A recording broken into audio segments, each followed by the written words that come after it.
dari kelas reguler 3 Poltekkes Tanjung Karang, jurusan Kebidanan Prodi D3. Di sini saya akan menjelaskan tentang kehamilan ektopik terganggu. Baiklah, pertama kita akan menjelaskan tentang pengertian dari kehamilan ektopik terganggu. Kehamilan ektopik terganggu merupakan suatu kondisi kehamilan di luar kandungan di mana implantasinya yang seharusnya di dalam endometrium atau uterus itu letaknya berada di luar uterus. Untuk kehamilan ektopik terganggu atau KET ini dalam implantasinya itu karena tidak berimplantasi sesuai dengan tempatnya, maka dapat mengakibatkan ruptur atau robek. Kemudian kita akan lanjut untuk membahas tentang etiologi pada kehamilan ektopik terganggu. Untuk etiologi atau penyebab pasti sebenarnya pada kehamilan ektopik terganggu ini belum diketahui secara pasti. Namun dapat kita golongkan menjadi 3 faktor, yaitu faktor mekanis, faktor fungsional, dan faktor lain.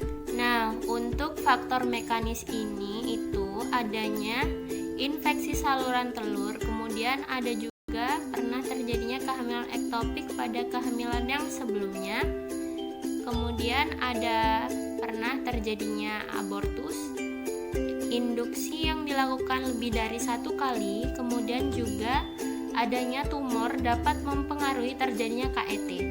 Selain itu, terjadinya endometriosis, adanya juga kelainan dari pertumbuhan embrio seperti adanya tuba yang sempit kemudian panjang dan berlekuk-lekuk.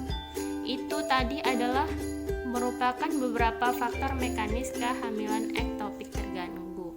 Yang selanjutnya kita membahas tentang faktor fungsional.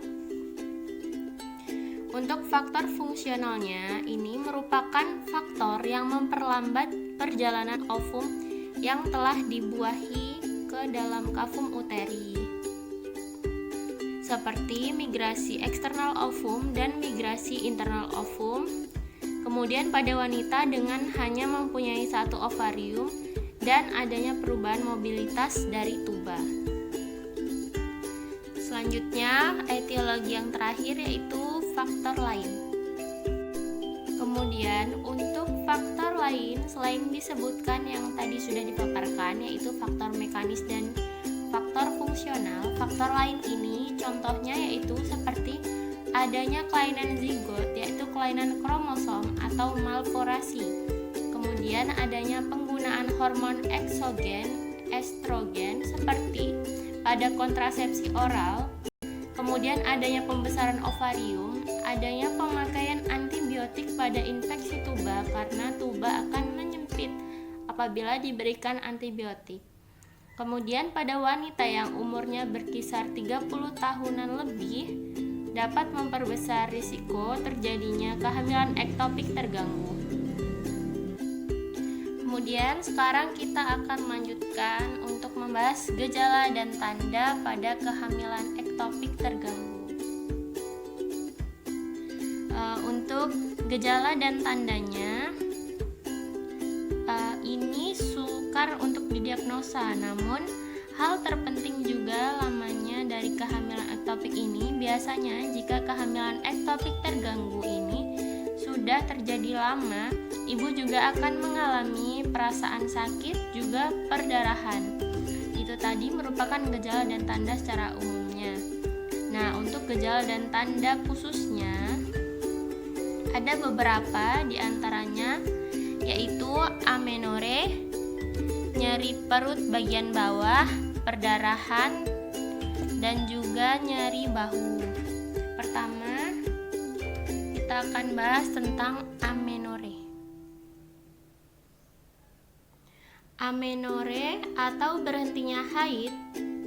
Jadi pada kehamilan normal seperti yang lain, yaitu proses pematangan sel ini sudah berhenti ketika ibu sudah mengalami positif hamil. Jadi gejalanya sama dengan kehamilan normal, tetapi Nanti amenore ini akan berlangsung hingga terjadinya kematian janin. Tetapi nanti amenore ini akan berlangsung hingga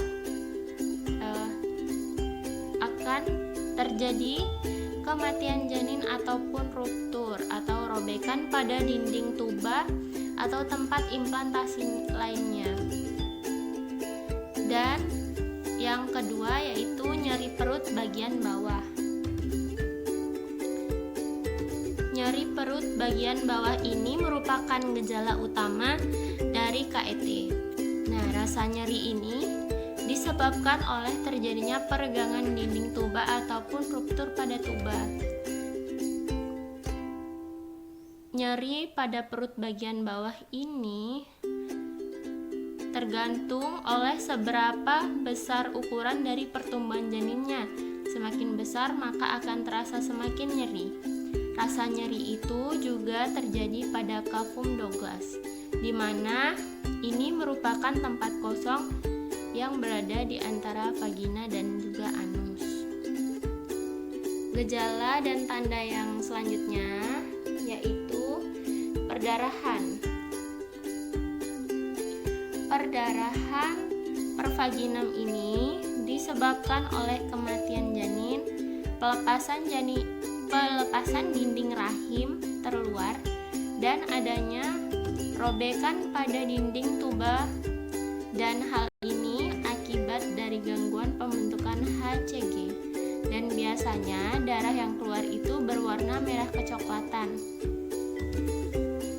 Gejala dan tanda yang terakhir yaitu nyeri bahu. Untuk nyeri bahu akibat dari perdarahan di dalam rongga perut yang dapat merangsang diafragma. Dan apabila darah dalam rahim ini menggumpal, maka dia akan mengalami nyeri yang akan bertambah parah. Bahkan juga nyeri tersebut juga menjalar ke bagian tubuh lainnya seperti punggung dan seluruh perut. Dan ini tidak terjadi pada kehamilan normal. Selanjutnya kita akan membahas tentang diagnosis.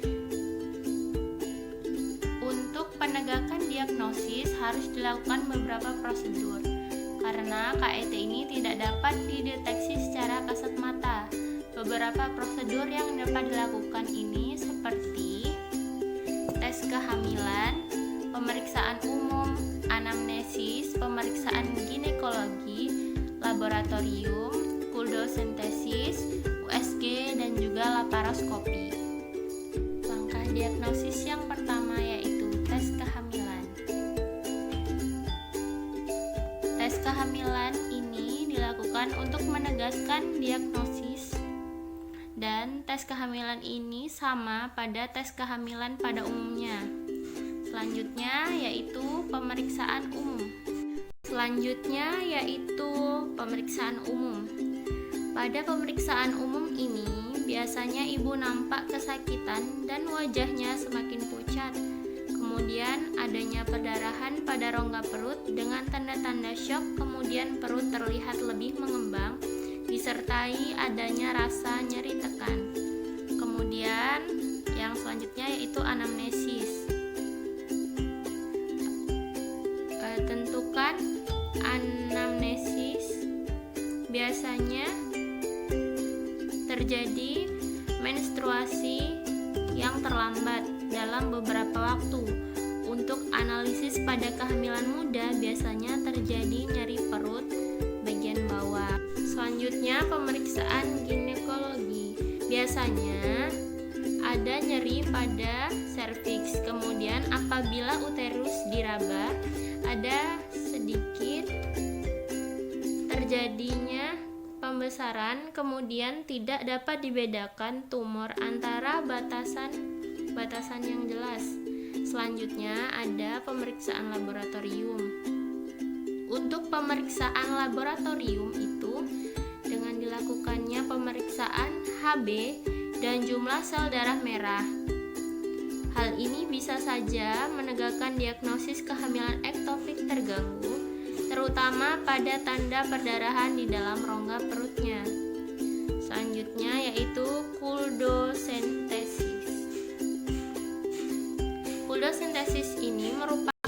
suatu pemeriksaan untuk mengetahui apakah di dalam kafum Douglas terdapat darah atau tidak. Cara ini sangat berguna untuk menegakkan diagnosis dari kehamilan ektopik terganggu. Selanjutnya yaitu USG. Untuk pemeriksaan USG ini berguna juga untuk menegakkan diagnosis dengan adanya temuan kantong gestasi di luar dari uterus. Selanjutnya yang terakhir yaitu laparoskopi. Laparoskopi ini merupakan alat bantu diagnosis terakhir untuk kehamilan ektopik.